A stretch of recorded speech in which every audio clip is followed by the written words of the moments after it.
O Senhor esteja convosco. Proclamação do Evangelho de Jesus Cristo segundo Marcos. Naquele tempo os discípulos tinham se esquecido de levar pães. Tinham consigo na barca apenas um pão. Então Jesus os advertiu: prestai atenção e tomai cuidado com o fermento dos fariseus e com o fermento de Herodes. Os discípulos diziam entre si: é porque não temos pão. Mas Jesus percebeu e perguntou-lhes: por que discutis sobre a falta de pão? Ainda não entendeis nem compreendeis? Vós tendes o coração endurecido? Tendo olhos vós não vedes e tendo ouvidos não ouvis? Não vos lembrais de quando reparti 5 pães para 5.000 pessoas? Quantos cestos vós recolhestes cheios de pedaços? Eles responderam: 12. Jesus perguntou: e quando reparti 7 pães com 4.000 pessoas, quantos cestos vós recolhestes cheios de pedaços? Eles responderam: 7. Jesus disse: e vós ainda não compreendeis? Palavra da salvação.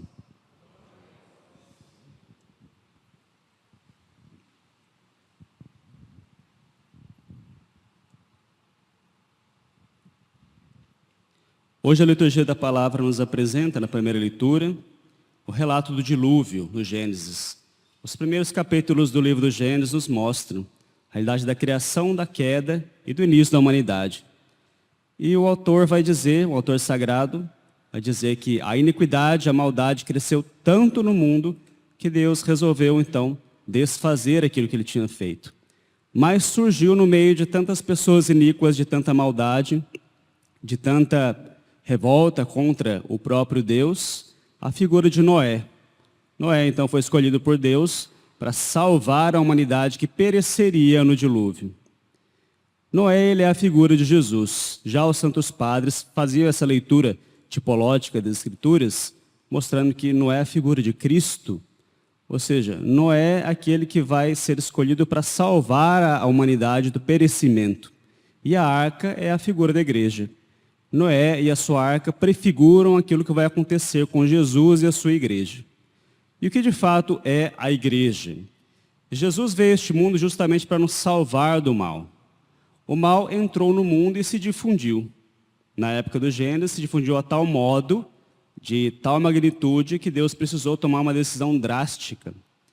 E passou o tempo, nós vemos que o mal também foi crescendo, apesar de Noé e a arca terem como que feito uma recriação no mundo, e Jesus vai ser justamente isso, vai ser uma nova criação, o mal ainda continuou crescendo. Mesmo depois que Jesus veio a este mundo e instituiu a sua igreja, o mal continua presente. E a função da igreja é justamente frear a ação do mal. O Papa Bento XVI dizia isso. Qual é a função primeira da igreja? É frear a ação do mal nesta terra. Ou seja, se a igreja não de fato cumprir essa missão, o mal cada vez mais se alastra. Jesus, ao subir aos céus, ele deu aos discípulos o poder que Deus havia conferido a ele mesmo. Nós vemos no final do Evangelho de São Mateus, ele diz: todo o poder me foi dado no céu e na terra.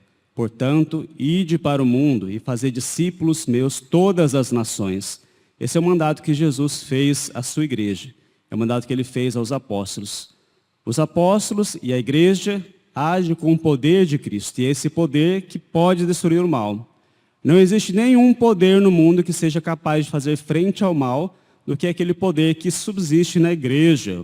O poder que é do próprio Cristo. E a igreja nunca pode negligenciar isso.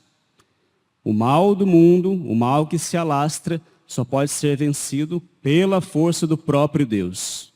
A igreja tem tudo o que necessita, sobretudo nos sacramentos, mas também na sua doutrina, também em tudo aquilo que ela faz de frente contra a iniquidade para vencer justamente o mal.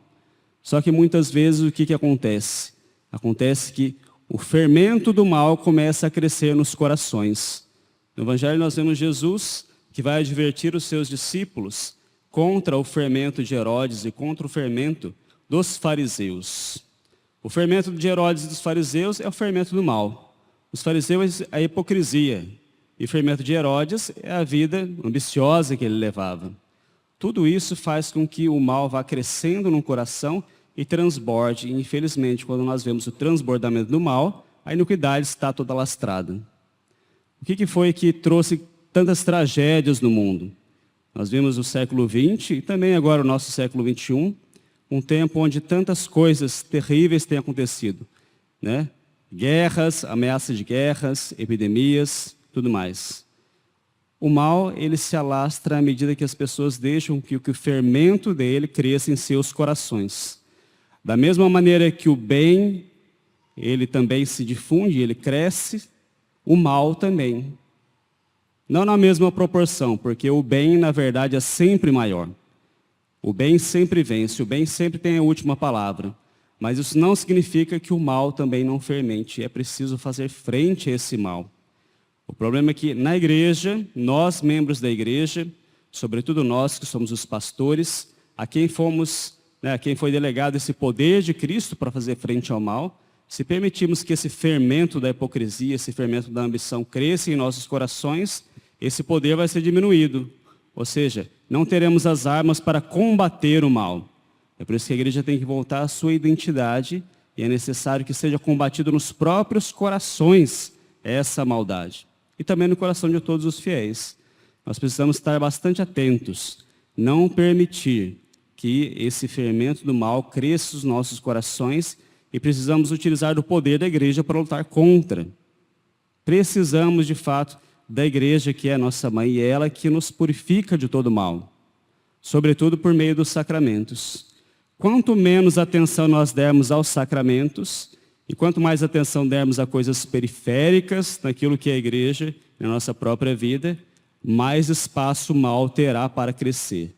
Menos resistências nós teremos contra a maldade, contra a iniquidade. Mas quanto mais consciência nós tivermos daquilo que é o essencial, sobretudo nos sacramentos, no sacramento da confissão, no sacramento da Eucaristia, aí nós teremos de fato uma armadura contra toda a iniquidade.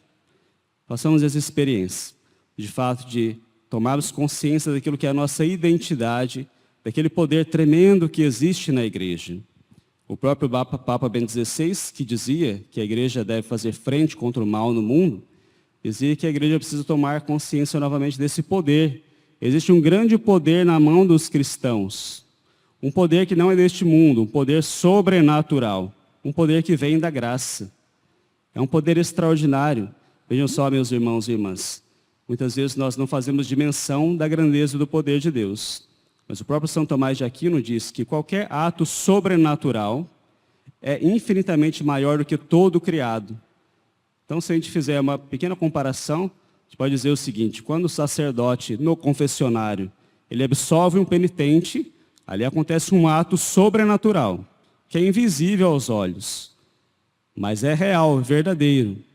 Aquele ato sobrenatural, aquele ato da graça, porque é justamente sobrenatural e porque é divino, é maior do que toda a criação.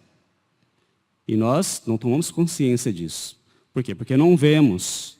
Mas isso precisa entrar no nosso coração, saber que o poder que nós temos, porque vem de Deus, é muito grande e não pode ser negligenciado.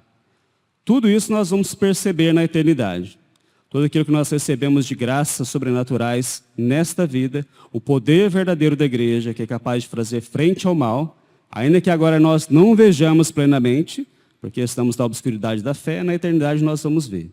Mas desde já tomemos consciência desse grande poder que existe na igreja. Não façamos caso de tudo aquilo de tesouro precioso que nos é concedido. Deus nos deu tudo aquilo que é necessário e muito mais do que isso. Essas palavras de Jesus não são palavras pequenas, são palavras grandiosas, tremendas. Todo o poder me foi dado no céu e da terra. Por isso é que eu vos envio, fazer discípulos meus todas as nações. Nós precisamos tomar consciência que temos esse poder de Deus. A igreja, na sua hierarquia, tem esse poder especialíssimo, mas cada um dos batizados, enquanto conserva graça no seu coração, se estiver realmente em estado de graça, possui esse poder de Deus para fazer frente contra o mal. Por isso, não temamos a iniquidade, não temamos o mal, porque se nós estivermos com Deus, nós podemos vencê-la. Mas é necessário coragem, consciência e perseverança. Que o bom Deus nos dê essa graça, de nós fazermos bom uso dessas armas poderosíssimas que nós temos contra o mal e que nós possamos vencer toda a iniquidade. A iniquidade que cresce e que possa ser diminuída por essa força que os cristãos têm. Ainda que sejamos poucos, mas essa força pode vencer o mundo inteiro. Louvado seja o nosso Senhor Jesus Cristo.